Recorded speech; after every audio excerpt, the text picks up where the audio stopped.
My parents mortgaged the house for $800,000 in my name. It's your duty to help your brother's girlfriend, they said. I did not yell. I did not cry. But what I did next left them begging on their knees.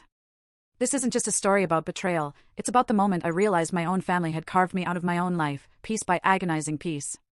They didn't just lie, they smiled while they forged my name, took my credit, and gambled with my future, all so my brother's girlfriend could have her dream house. And when I found out, that casual, unashamed smile was worse than any shout. It made me wonder, if family can betray you so easily, what else are they capable of? That morning, though, none of that drama was even a whisper on the horizon.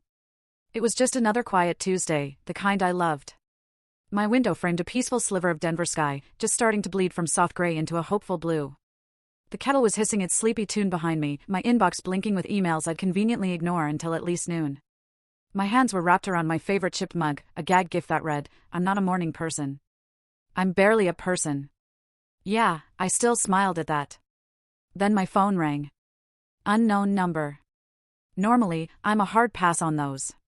If it's not on my calendar, it can wait till after lunch. But that day, something made me pick up. Call it instinct, call it stupidity. Hello? Is this Odella Hartwell? The voice was too official to be a scam, too calm to be casual. My stomach gave a little lurch. Yes, this is Brian White with Liberty National Bank. We're contacting you regarding the outstanding balance on your mortgage loan account ending in 2048. I blinked. I don't have a mortgage. My brain just couldn't compute. He didn't even flinch. The loan was issued 3 years ago in the amount of $800,000 under your name and social security number. We've sent several notices. I never took out a mortgage. My voice cracked, and I hated that it did. I don't own property. You've got the wrong person. No, ma'am. We've verified the birth date and SSN. Your name is on every page. My breath hitched. $800,000. I barely had $800 in my checking account. He offered to send a digital copy of the loan file, but I couldn't even answer. I just hung up, without a single goodbye. Sat there, phone in hand, heart in freefall. I wasn't even scared yet. Just numb. Later that morning, I started digging. First, through a kitchen drawer, not even sure what I was looking for until I found it, a thin flyer, "Welcome to Liberty National," dated 6 months ago. Tossed in with the junk mail, unopened, with my name typed on the pre-approved envelope. Then, I opened a plastic bin under my bed, old tax forms, medical bills, scraps of paperwork from years ago. I flipped through a folder labeled family, and there it was, my signature, over and over. FAFSA forms for Jason, hospital authorizations for Mom's hip. I'd always been the one to help, the one who read the fine print. And that's when it clicked. 3 years ago. That was exactly when Jason and Vera started house hunting. I remembered them at Thanksgiving, Jason complaining, "The market's brutal." And Mom, so sweet, chiming in, "We'll figure something out. Family always does." Back then, I thought she meant they'd loan him some savings, maybe help with a down payment. "Family always does" sounded generous. Now? It felt weaponized. I couldn't do anything right away. I just sat there in the silence for hours, staring at my laptop without opening it, watching dust motes dance in the sunlight like time itself was slowing down. Everything felt slow and sharp. That night, I called my mother. She answered on the second ring, bright as ever. "Sweetheart, did you get the pot roast I dropped off?" "I did. Thanks." "Hey, quick question. Why is there a mortgage in my name with Liberty National Bank?" Silence. Just long enough to be suspicious. "Oh, that?" Her voice slid back in, smooth as glass. Like she'd been expecting this. "It's just paperwork. Jason needed a little help qualifying. You weren't using your credit for anything big, right?" I sat bolt upright. "You signed for a house using my name?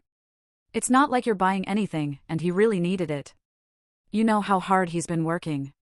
I didn't know whether to laugh or throw my phone across the room. "That's not the point. You didn't even tell me." "You always overreact," she said, that dismissive lilt I knew so well. "Jason deserves a future.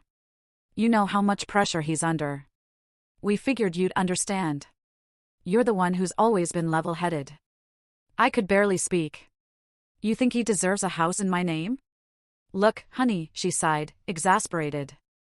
You don't even have a family. Jason's starting one. He needs this more than you do. It was so casual. Like she'd just asked to borrow a sweater and forgotten to give it back. She wasn't angry. She wasn't ashamed. She was rational. In her mind, anyway.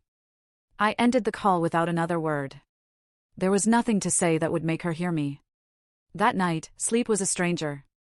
I lay in bed, eyes wide open, the ceiling spinning like a slow carousel. Every memory I had of helping came back with a new taste in my mouth, metallic, bitter, used. When I was 15, Jason crashed his car, Dad blamed the weather.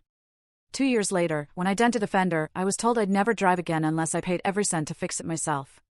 Jason dropped out of community college twice. When I got a scholarship to CU Boulder, Mom said, "Don't brag. He's sensitive." I worked through school, paid off my student loans early. Jason couldn't hold a job longer than 6 months, but he always had the new iPhone, always had someone bailing him out. And me? I was the one who didn't need anything. The one they called independent. The one who got told, "You're so strong." But strength, I was starting to realize, was just code for "you'll survive whatever we do to you." I closed my laptop. Didn't cry. Didn't scream. I just sat there with a quiet I hadn't felt before. Not peace, not calm, but a stillness so dense it felt like gravity. They'd used my name like it belonged to them. Maybe because to them, it did. But that was about to change. My eyes opened before the sun fully crested. The room felt heavy, like the silence after something important finally cracks. I walked barefoot to the old metal file cabinet tucked beside my desk. I bought it secondhand, thinking organizing my life in folders would give me control. Now, I started pulling files, school forms, tax returns, medical consents, every document that had ever needed my signature over the past 10 years. Some still smelled faintly of printer toner. Next, I opened the email from Liberty National. The PDF loaded slowly. I watched the spinning icon, half expecting it to blink out of existence. When it finally appeared, I zoomed in on the signature line. It looked like mine at first glance, the curve of the O, the tail on the. But then I noticed the R in Hartwell. Mine always dips. This one didn't. And the Y had a curl that wasn't mine. Whoever did this, they had practiced. Studied. I almost had to admire the effort. Until I saw the notary stamp. That's what made my stomach drop. The notary wasn't a stranger. It was Chelsea Bertram, someone I went to high school with.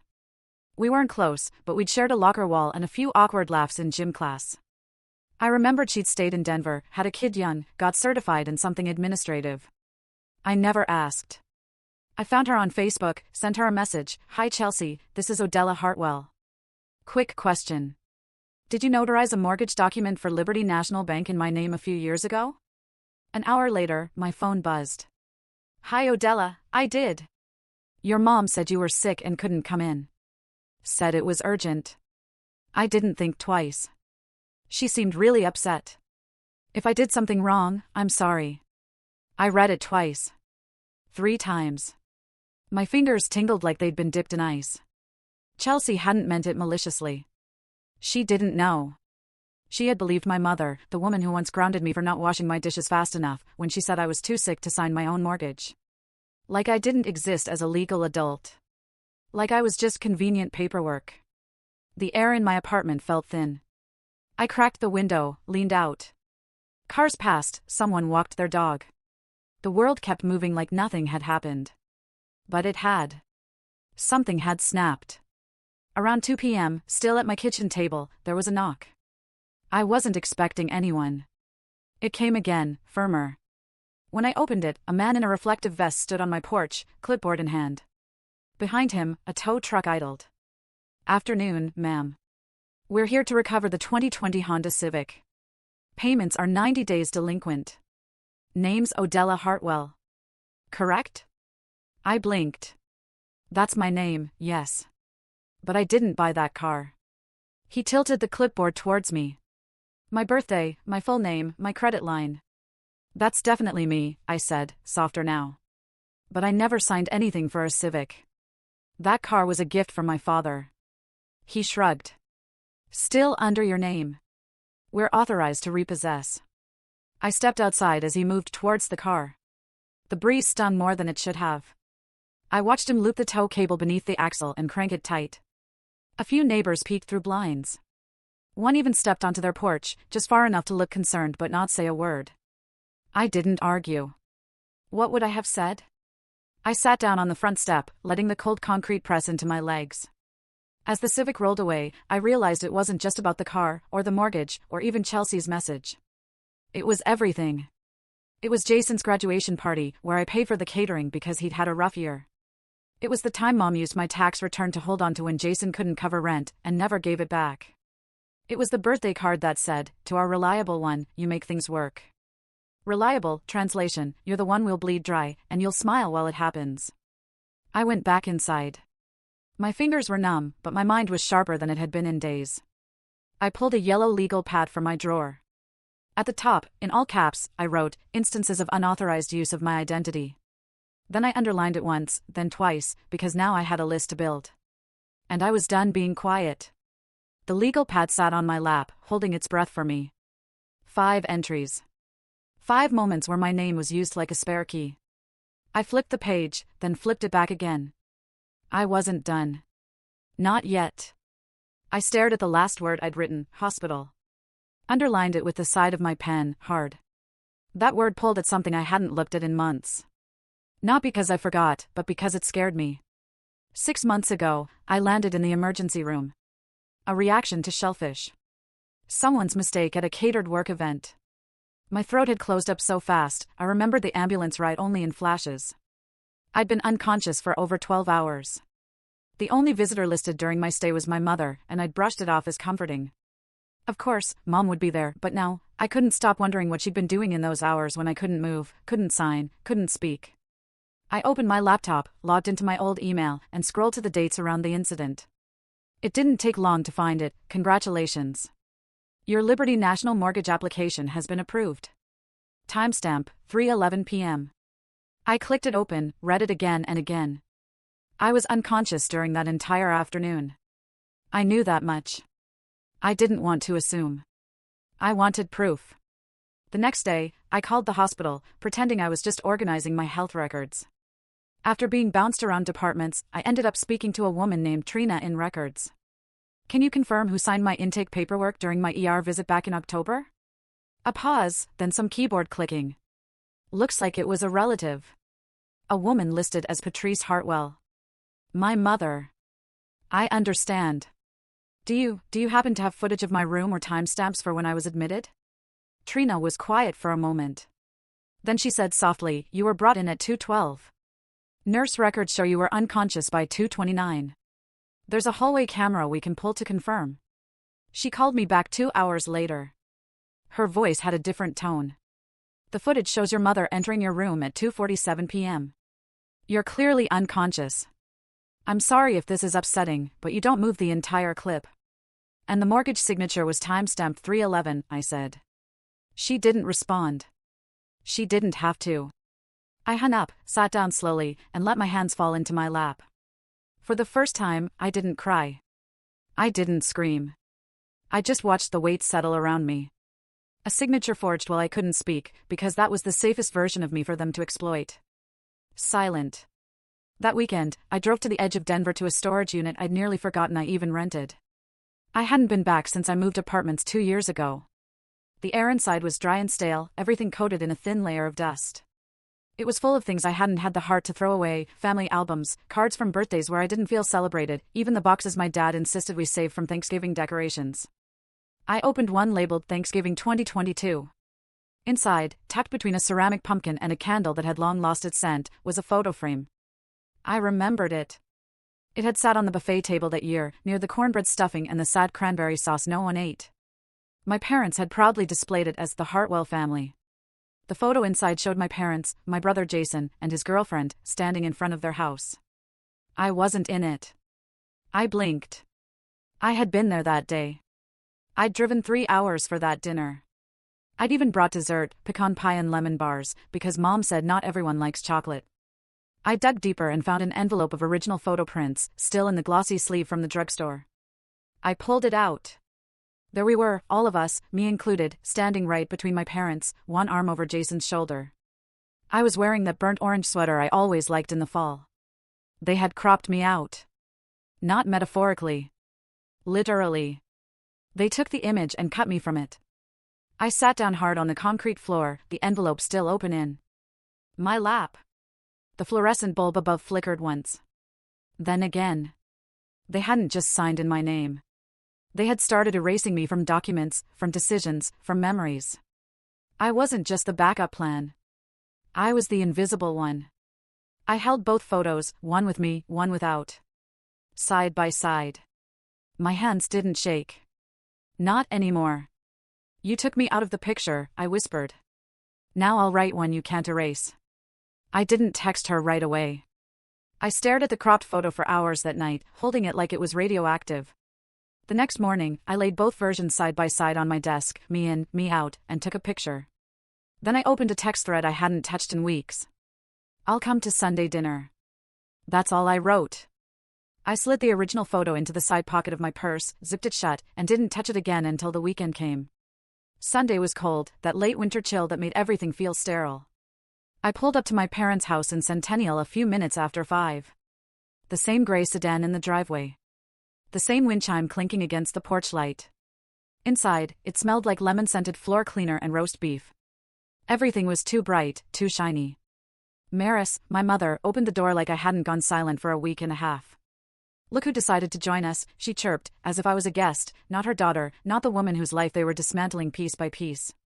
Harlan, my father, offered a grunt that barely qualified as acknowledgement. My brother Ronan was already in the kitchen, pouring wine like he ran the place. Vera, his fiancée, floated in behind him in a white floral sundress, lips glossed, eyes gleaming. "Oh, Del," she cooed, drawing out the nickname. "I'm so glad you made it. We were just talking about the wedding menu. Wait till you see the Pinterest board." No one asked me how I'd been. No one mentioned the mortgage. No one said a damn word about my car being repossessed or my credit destroyed. We sat down to dinner at the long oak table. The roast was dry. The potatoes were too buttery. Everything was perfect in that fake way where the food is hot but the conversation is cold. Maris made a joke about seating charts. Ronan laughed too hard. Vera passed around her phone, filled with photos of table centerpieces and cake designs. I chewed slowly, watching their mouths move, but not hearing any of it. After a few minutes, I cleared my throat. "Have the invitations gone out?" Vera blinked. "Of course. Didn't you get yours?" I reached into my purse, pulled out the envelope, and placed it beside my plate. They all stared. On the front, Ronan and guest. Inside, a crisp white card with gold lettering. Reply instructions. Venue details.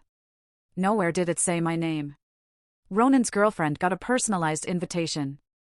His sister got treated like a +1. Maris let out a tight laugh, too loud for the silence.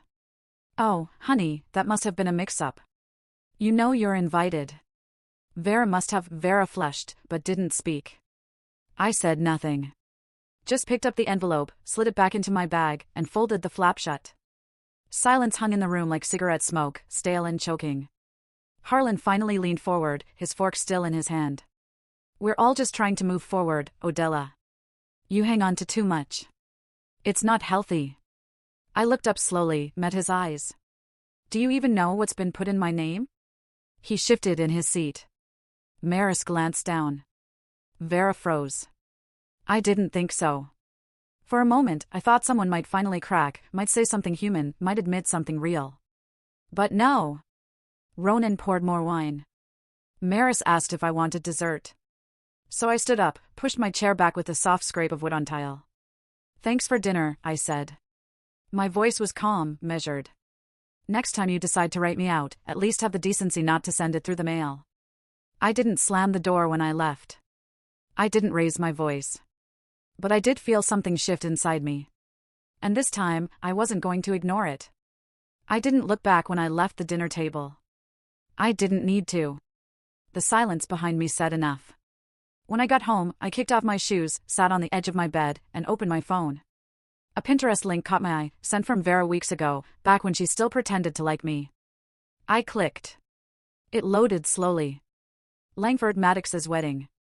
Soft pinks, gold accents, hashtags like #forever Langford and #finally Maddox.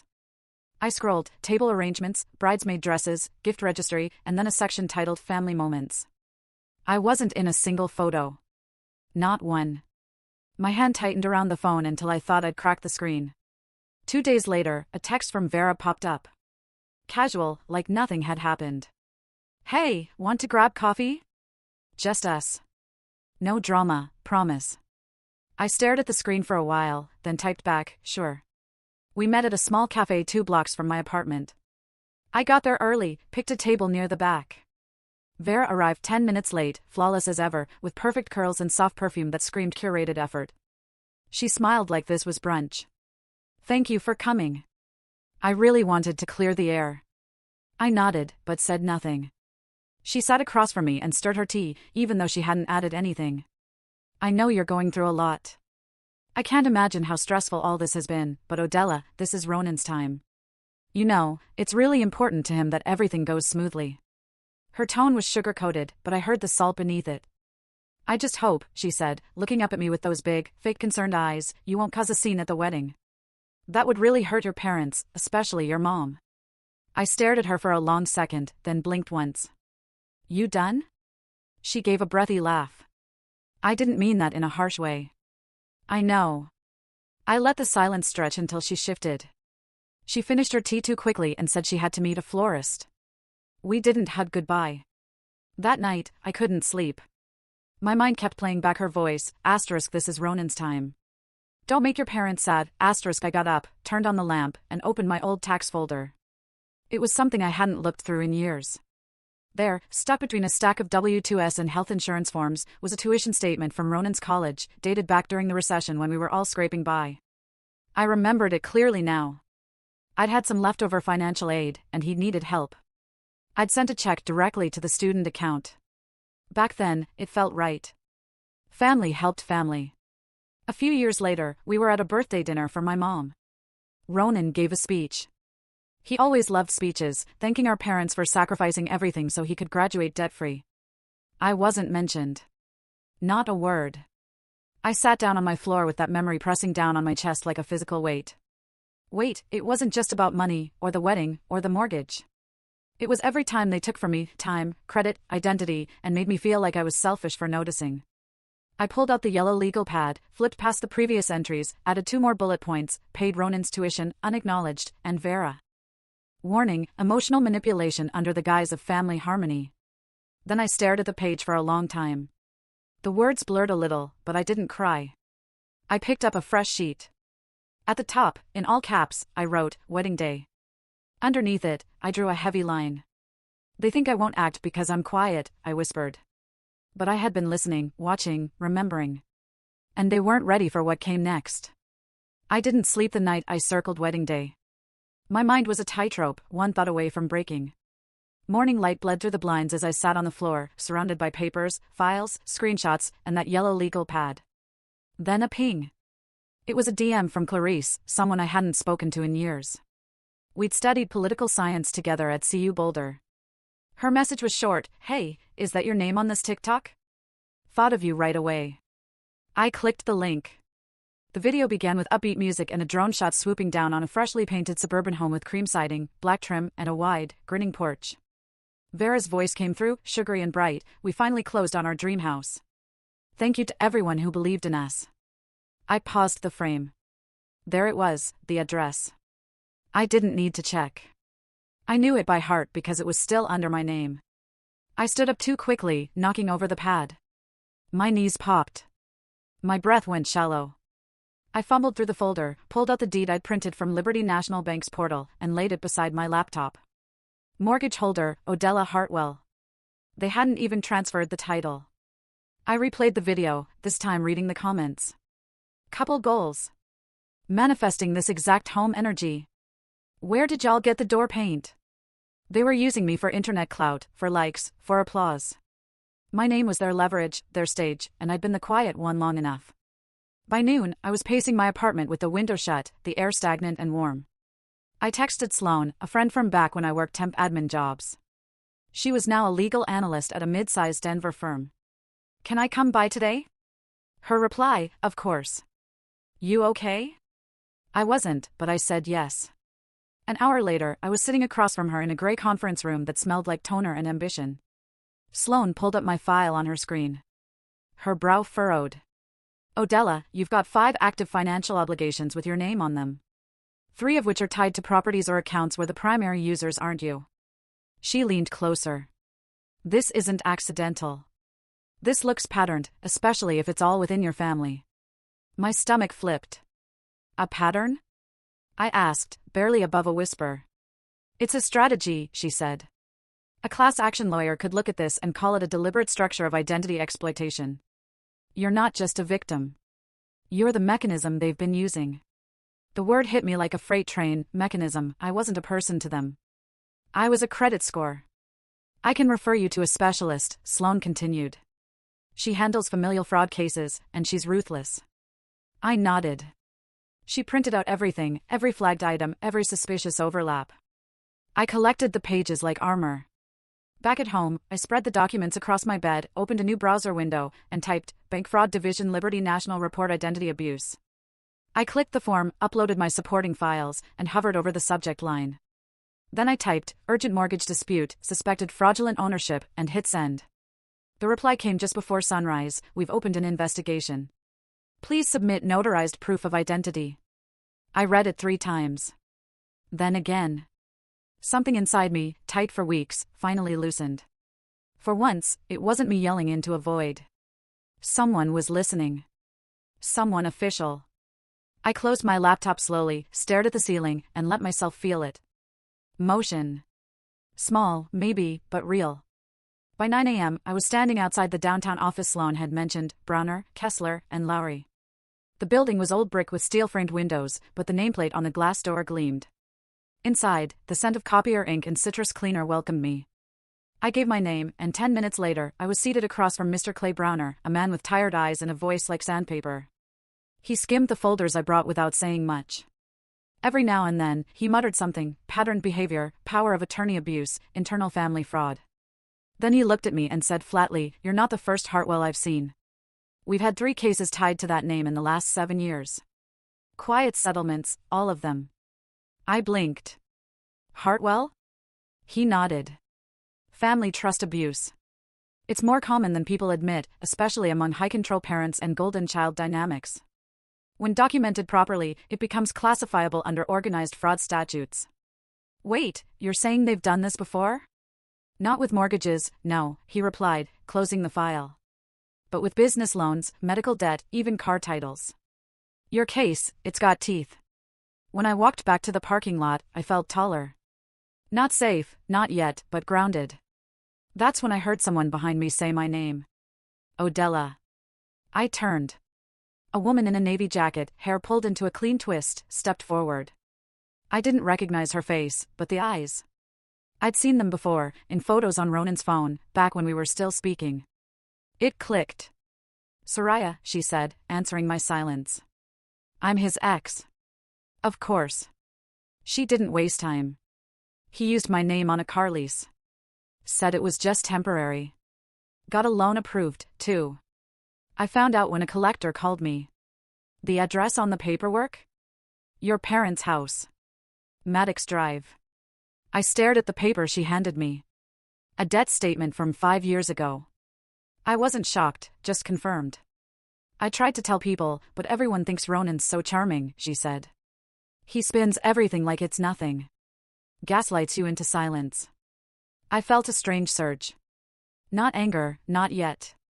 Something more like satisfaction. Vindication. The story I'd been living in isolation was no longer mine alone. Thank you, I said. This helps more than you know.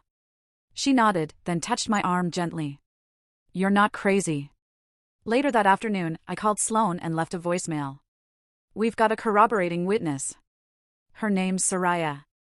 She has paperwork. Then I called home. It was almost dinner time. I knew they'd be at the table, passing rolls, avoiding each other's eyes. Maris picked up after the 3rd ring. Hi, Mom, I said. My voice was steady, measured. Oh, Odella. Her tone was clipped. You should tell Ronan to hire a lawyer. Silence. Then, are you threatening your own family? No, I said calmly. I'm forecasting. Click. That night, after finishing a frozen lasagna I barely tasted, I went downstairs to get something from my car. I noticed the glass a second too late. Glittering shards littered the pavement like sharp confetti. My driver's side window had been smashed in. I didn't move. I just stared because it wasn't even surprising anymore. Just, next. A sticky note flapped lightly against the gearshift. The writing was uneven, almost childlike. Back. Off. I didn't pick it up. I walked upstairs, locked my door, sat at my desk, opened a new document, and started writing everything down. I didn't flinch when I saw the glass. I didn't need to. I'd already accepted that they were capable of worse. Instead, I snapped a picture of the shattered window, then the threatening note left on my passenger seat. I sent both to Sloan. My message was short, they escalated. Let's proceed. The air was crisp that morning, the kind of cold that wakes you up without permission. I wore my thick coat and drove to the HOA legal mediation downtown, my window temporarily patched by clear plastic and duct tape. The sound it made, flapping and shrill, wasn't unlike the voice in my head. Relentless. Inside the hearing room, it was too bright, too clean. A white-walled conference space with polished floors and coffee cups lined in tidy rows, like none of us were there to ruin someone else's life. But that was the thing. They'd already ruined mine. Ronan and Vera sat across the table, dressed like the pressure hadn't reached their pores yet. Vera gave me a tight smile. Ronan didn't look at me at all. Liberty National's rep cleared his throat. We're here to review the mortgage dispute tied to property 731, Juniper Hill Lane. I calmly laid out the notarized affidavit, hospital timestamps, and overlays of my signature on prior legal forms. Every slide I clicked through hit like a silent gavel. Vera's voice cracked. We thought she'd agreed. We thought she knew. The HOA board didn't blink. Until the investigation concludes, your renovation permits are suspended, and due to legal liability, you are required to vacate the property within 30 days. Ronan's chair scraped backward. This is ridiculous. We're the ones who turned that place around. You turned it with money that wasn't yours, I said, looking him dead in the eye. By evening, I was back in my apartment when I heard the knock. I knew it before I opened the door. It was Maris. Her eyes looked heavier than I remembered. Her hands trembled as she clutched the hem of her cardigan. She didn't ask to come in. She just stood there on my welcome mat like a ghost who didn't know she died. We just wanted Ronan to have a future, she whispered. You were always fine, Odella. No, I said evenly. I was always invisible. There's a difference. I handed her a sealed envelope, copies of the debt reports, the forensic signature analysis, and a timeline of every theft under my name. You'll need this, I said. The law is coming next. She nodded once, but didn't argue. She looked older, like all the denial had finally sunk through her skin. When she left, she didn't say goodbye. Later that night, I opened a cedar box from my childhood closet, the one I used to hide birthday cards and drawings. Inside, beneath folded construction paper, was a yellowed envelope I'd never opened before. The handwriting was unmistakable. Grandma, my breath caught. Inside, the letter was simple, but the words hit with the weight of every quiet moment I'd ever swallowed. Asterisk, they did this to me, too, once. Your mother and her sister. Don't let them define you, darling. Take your name back, asterisk. I read it 3 times before I set it down. I stood at the window, Denver skyline glowing faintly against the night. I felt still, centered. Not triumphant, not bitter, just ready. You used my name like it belonged to you, I whispered, but I reclaimed it. My phone buzzed beside me. Court clerk, subject line, filing accepted. You will be notified of your hearing date. I smiled, not because I won, but because I finally showed up for myself. The courtroom was quiet. Quiet in the way only places heavy with judgment can be. I sat alone at the plaintiff's table, hands folded, breath steady. Across the aisle sat a man in a gray suit representing Ronan and Vera. No eye contact, no acknowledgement, just paperwork and silence. Mr. Browner, my attorney, leaned in and slid a single page toward me. You don't have to speak, Odella. But if you do, make it count. I nodded, but I already knew. I wasn't going to say a word. The judge, a woman in her 60s with sharp eyes and a voice like slate, read the decision clearly, without drama. The mortgage was voided. My name cleared. Credit restitution ordered in full. And then she added something unexpected. This court recognizes a pattern of coercive financial abuse within the family structure. Maris Hartwell and Harlan Maddox are hereby issued a formal warning. Any further involvement in their children's financial activity will result in civil penalties. I heard someone shift behind me. I didn't look.